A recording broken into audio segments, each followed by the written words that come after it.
So in this video, I'm going to be reacting to a press briefing that was recently just given in the White House. This is really interesting because essentially Trump is making it easier for new YouTubers and content creators to succeed on creating their own brand and starting their own YouTube channels, which I think is insane. I'm going to literally share my reaction to this video, and then we're going to pause throughout it, and I'm going to give you my takes on it, and then some key takeaways, which I think will really help you if you're looking to start a YouTube channel in 2025 and beyond. So this is the White House briefing. I'll just listen to it, and I'm going to pause it at different points. And by the way, before I jump into this properly, I am British. I have no political take on things. This will be relevant for you if you're from the US, the UK, Europe, wherever. Just ignore the fact if you have any political views about Trump or anybody else. Just listen to what this person is saying and have an open mind. The Trump White House will speak to all media outlets and personalities, not just the legacy media who are seated in this room. Because according to recent polling from Gallup, Americans' trust in mass media has fallen to a record low. Millions of Americans, especially young people, have turned from traditional television outlets and newspapers to consume their news from podcasts, blogs, social media, and other independent outlets. So this is really, really fascinating because in the last 5 years since COVID, I feel there's been a massive shift in people's trust in mass media, legacy media, like the BBC over here, maybe like Fox News and CNN and MSNBC in America. And now it seems to be there is a lot more trust, or trust is growing in independent sources, platforms like Joe Rogan, other people who have independent YouTube channels sharing information on there, like valuable information. This is where a lot of people are getting their information from. And what they're saying here is, in previous history, the White House seating area in the White House has only been available to legacy media. And people like independent creators, YouTubers, reporters of independent media companies have not been allowed in here or have not been given the light of day to be listened to. But now what this person is saying is that they are welcoming YouTubers, content creators, social media influencers to share and come in and do proper journalism. Because that's where people's trust is now, in this non-legacy media. So you can kind of start to see where this is going to come into effect with people wanting to start new media channels, new YouTubers, and things like this. So let me just play a little bit more of this because this gets really interesting. It's essential to our team that we share President Trump's message everywhere and adapt this White House to the new media landscape in 2025. To do this, I'm excited to announce the following changes will be made to this historic James S. Brady briefing room, where Mr. Brady's legacy will endure. This White House believes strongly in the First Amendment, so it's why our team will work diligently to restore the press passes of the 440 journalists whose passes were wrongly revoked by the previous administration. We're also opening up this briefing room to new media voices who produce news-related content and whose outlet is not already represented by one of the seats in this room. To me, this says that they are opening arms to, again, YouTubers, social media influencers, independent channels to come and do proper journalism. And they're saying they're bringing back these passes that have been wrongly revoked or wrongly taken from people for maybe like misinformation that turned out to be not misinformation, probably truth. And this also doesn't apply just to people who want to start brands or share news like it's happening in the world right now. Because if you think about this on the bigger scale of things, and you look where the actual landscape is going in the world, in everything, it's going towards this place of building brands and becoming your own media company. And that's where people are getting their information from. And it doesn't matter if you're reporting on what's going on with politics, with Trump, with whatever's happening in your country, or you're simply building a brand where you're sharing things about your own expertise and knowledge. It doesn't matter. The actual point is people are shifting away from legacy media, so big media mass outlets like the BBC and all these companies, and they're going to platforms like YouTube and following people that they know, like, and trust, right?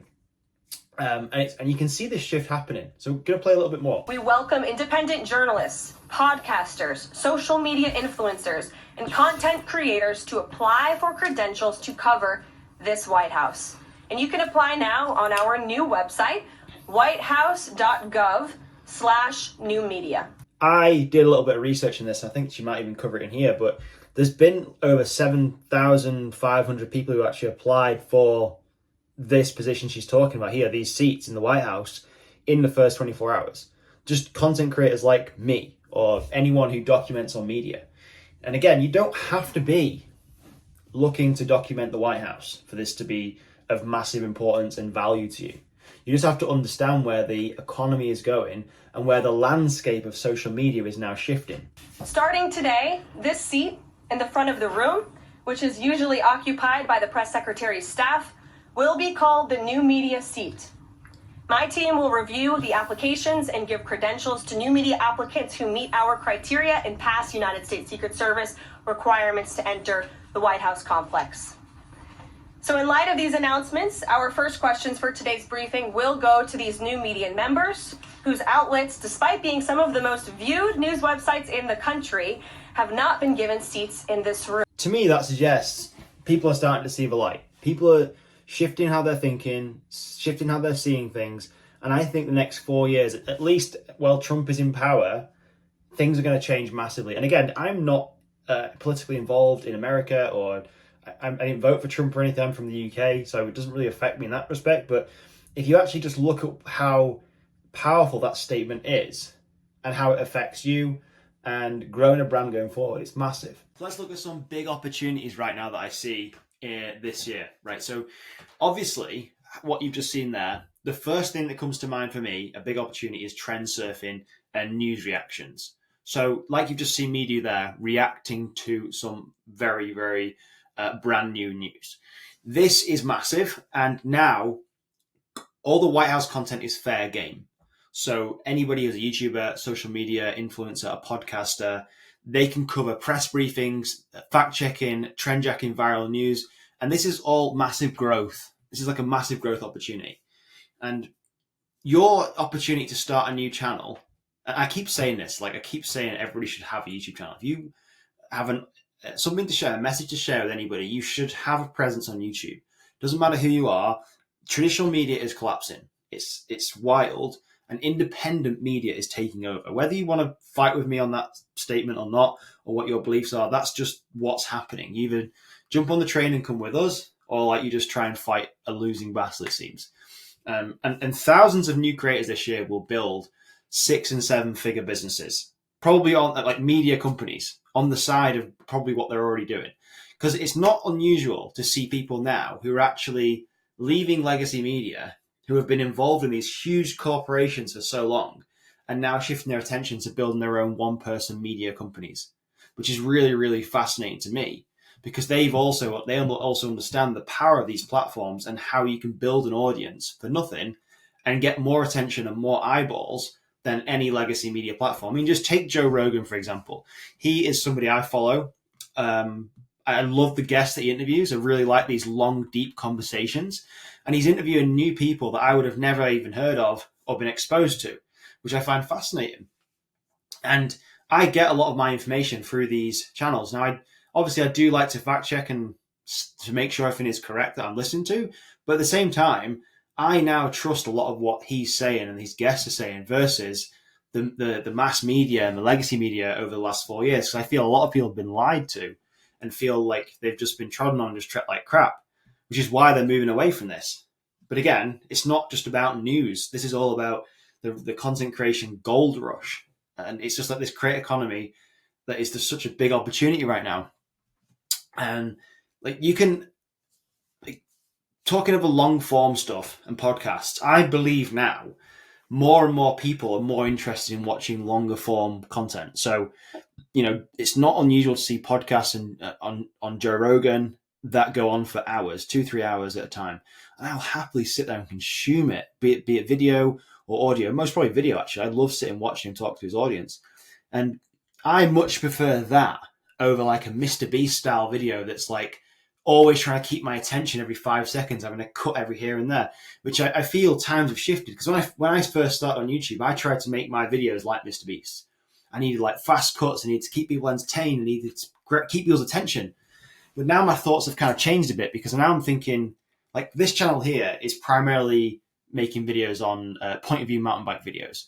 And what I kind of figured out over the years of making those videos was that people like the uncut footage. People just want to sit down for, if not like hours, and just watch mountain bike point of view videos that are like an experience for them. It's something, it's maybe a place they've never visited before, a place that they may never visit before, so they can live through my channel, through me.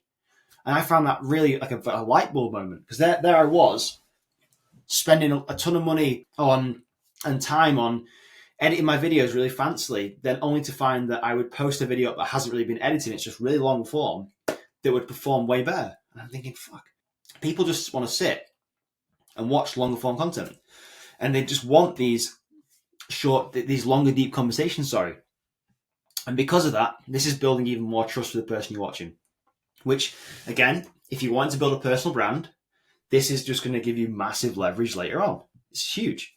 We can't not talk about AI and technology and stuff. So again, AI is a revolution right now. It's just taking over, and whether you see it for good or evil, it can be used for both, but you should learn to leverage it, because I think this is still a huge untapped new thing for everyone. So AI can be leveraged, tools can be used, but also if you're starting a new channel or a new brand, maybe AI and tech is something to also consider if that's of interest to you, because that is only going to keep growing, and it's of interest to millions, if not billions of people. And never think it's too late. You're not too late to the party. These literally have only just started in the grand scale of things, and there's still room to start today. I think a lot of people don't get started on YouTube and start and growing their personal brand because they think they've missed the YouTube boat. I've got friends like that, scared to start because they think, well, what's the point? I've missed the boat. I'm too late to the party. It's still literally just starting. Sure, there's more creators now than ever before, but there's also more people shifting over from legacy media to watching independent sources on YouTube and places like that. So there's even more people watching. So it's not about being too saturated. That's not even a thing. So never think that, but just I want you to understand that we are like in the biggest shift ever right now in media history and this creator economy. Like, we are literally be able now to create our own lifestyles, our own careers, our own businesses, our own jobs. So we can just literally do what we love for work, which is why I'm so passionate about sharing all this stuff on this channel, because that's what I've done now for the past 10 years, maybe even longer than that, ever since I've been like old enough to do things myself.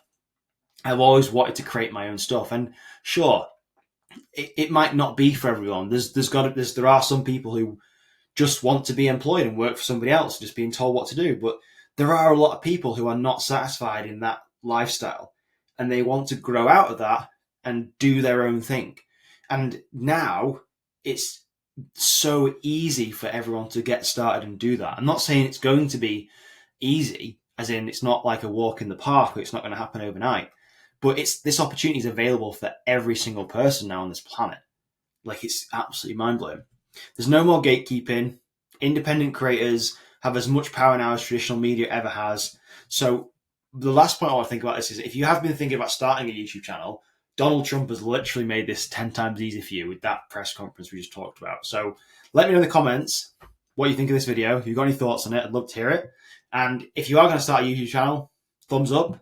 YouTube is going to recommend you some videos to check out next, and I'll see you in the next one.